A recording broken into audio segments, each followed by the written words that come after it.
Good day, my fellow mold professionals. Cindy Eriks here with Eriks Environmental Consulting out of Tallahassee, Florida. And there's something that's been coming up lately that I wanted to share with you.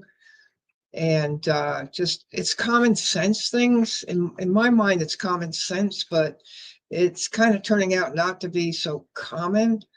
And as far as sense goes. So I want to talk to you about two things. I want to talk to you about mold remediation when you're remediating a property that's like a townhouse that has an adjacent unit. It shares a wall or even sometimes two walls with other owners, occupants. It might be the same owner for the whole. That's very rare, but that does happen. It happened last week. But it's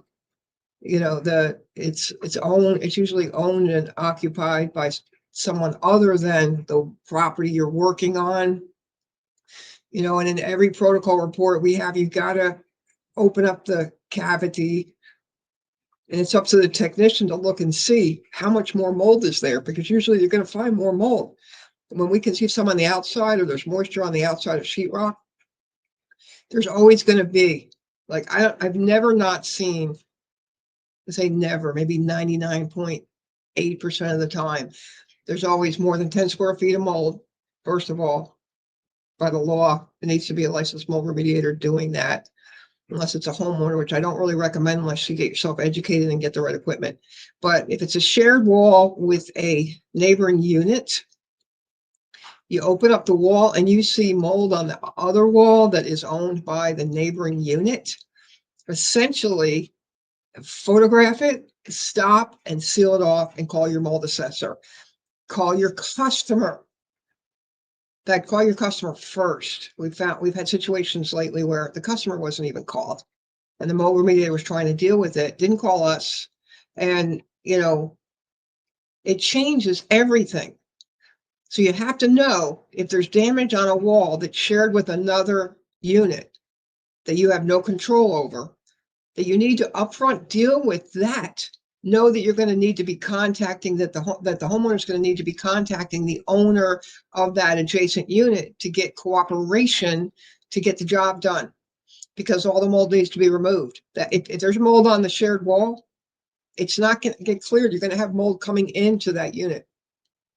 So if you're dealing with a townhouse or a duplex where you share a wall, you've got to think about it first, and you have to prepare. If you're the remediator watching this video, you need to prepare the homeowner for the possibility of having damage at the neighbor's unit and needing the neighbor's cooperation, which can get really sticky, can get really hard and difficult. But it has to, if you want to get rid of the mold, you got to deal with it, and it will cost more. And in one situation, the remediator always thinks like it's going to cost the remediator more. Yeah, it's going to cost the customer more. And the remediator needs to prepare the customer, like we do in our reports, to say, expect additional damage once walls are open, because there's like almost always additional damage. So that's one thing. The other thing is, I never thought I'd ever have to mention it, but in the protocol, it says very clearly that you have to maintain 50% humidity during the whole project until it's cleared, until climate control is returned to the property. And I have a whole guide, a 3-page guide that I made up many years ago that I give to customers all the time. It's called an indoor air quality and humidity guide for anybody, not with a mold problem, with a mold problem, doesn't matter. Anybody living in a dwelling needs to maintain their humidity. And you don't really want to, once you hit 60% and start rising from there, common mold spores will start growing on things. Okay. So everybody should have a dehumidifier, by the way.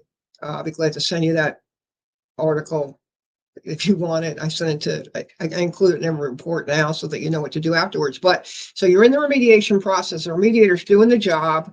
They got a clearance. We cleared the property.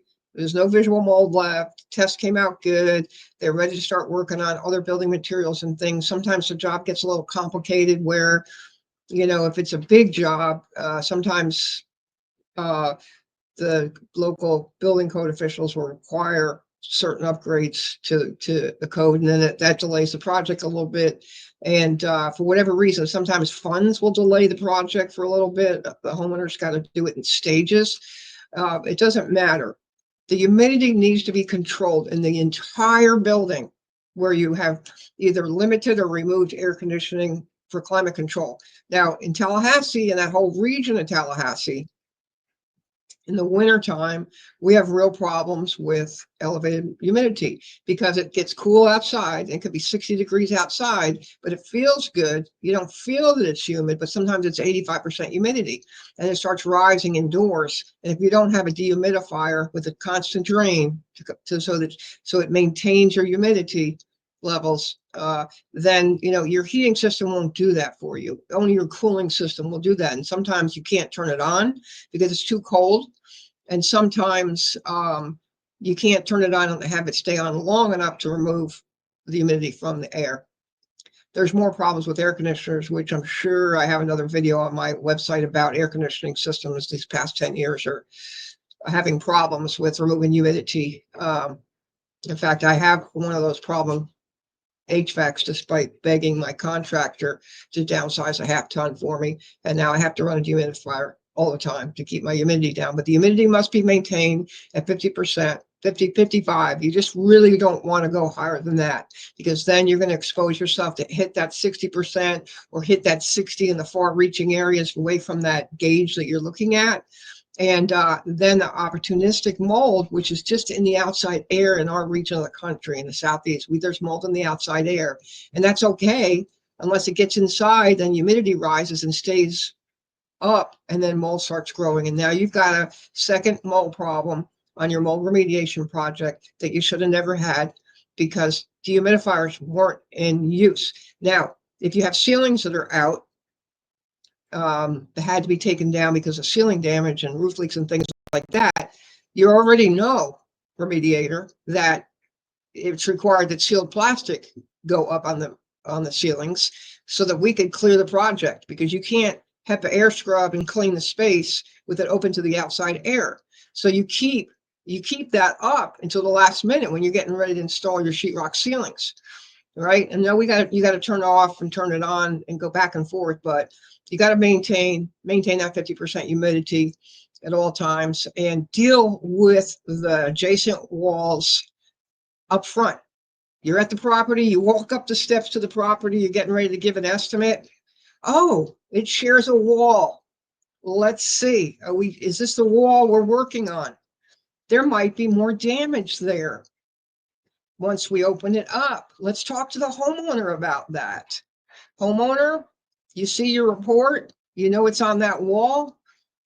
You realize you might need to talk to your neighbor about that. And maybe now's the good time when you get your report to contact your neighbor and say, look, I've got some damage in my house. We're going to start opening it up. And if there's damage on your side, we're going to be asking you to take care of your damage because we won't be able to remove the mold from our home without it being removed from your home. So I know it's difficult. I know it's really, really hard. It's really, really hard, especially if you got a problem with your neighbor, especially if you got a neighbor that's non-responsive. They do have, if they could have caused the problem by a leak, or you could have caused the problem by a leak. Now, if you caused the problem by a leak on your side, you might be responsible for their damage. So there's a lot of things to consider, but you're not going to get rid of and keep rid of the mold unless you do these things that I just mentioned. So thanks for watching. Like and share all day long. I'd appreciate it. But most importantly, just pay attention and make sure you look at the video I sent with the original report. Remediators, make sure you take a look at the remediation videos if you have questions, and look at the videos that we sent to the customer. And remediator, if you have questions, we're here to help. We want you to pass. We want you to have a smooth job, and we can help you do that. We're here to help. Don't be afraid to call us. Yes, sometimes it costs more money for us to come out because it costs money to come out. Okay. Sometimes we don't have to come out, right? Sometimes we're in the neighborhood and we could buzz by and talk to you about it. Things like that doesn't always cost, but it does sometimes. And you can't be afraid of that. And you got to be prepared for it up front. Same with the homeowner.